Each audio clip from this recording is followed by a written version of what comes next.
पानी शरीर पे डालने की बजाय पानी पी लेता हूँ।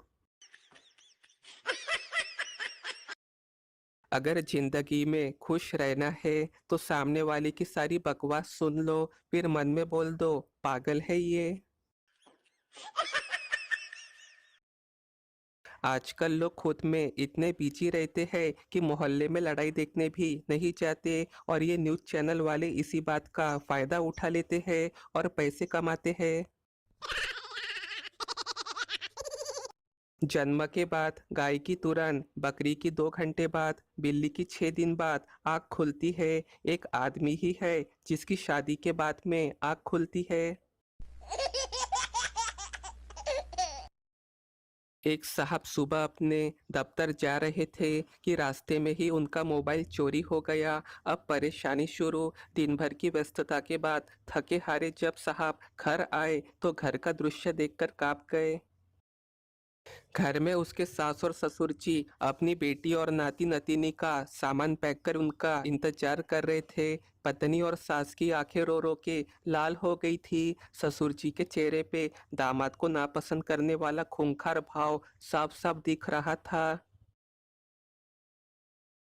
मान लीजिए आपकी दवाई का बिल 6,000 रुपया आ रहा है। अब वो सिर्फ 2,000 रुपये हो सकता है। अब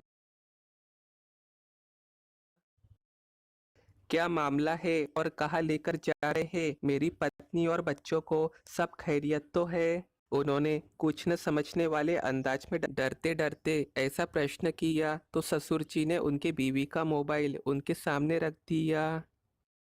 मैं तुम्हें तलाक देता हूँ, बीवी के मोबाइल पे उनके मोबाइल से मैसेज आया था।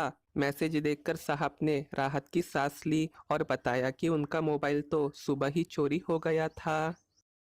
उन्होंने सारी बात बताकर सबको अपने निर्दोष होने का यकीन दिलाया। अब उनकी बीवी अपनी माँ से लिपटकर रोने लगी और ससुर जी शांत हो गए। लेकिन चोर ने मेरी बीवी को तलाक का मैसेज क्यों किया?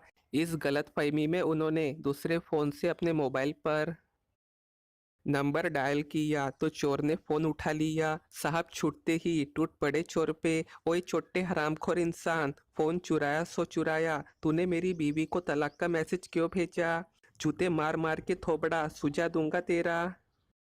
चोर ने शांति से उनकी बात सुनी और बोला, देखिए साहब, सुबह जब से आपका फोन चुराया है मेरी जिंदगी बर्बाद हो गई है। मुझे अब तक आपके बीवी के हजारों मैसेज मिल चुके हैं। कहाँ हो, क्या कर रहे हो, कब आओगे? आते हुए धनिया और टमाटर ले आना, और हाँ,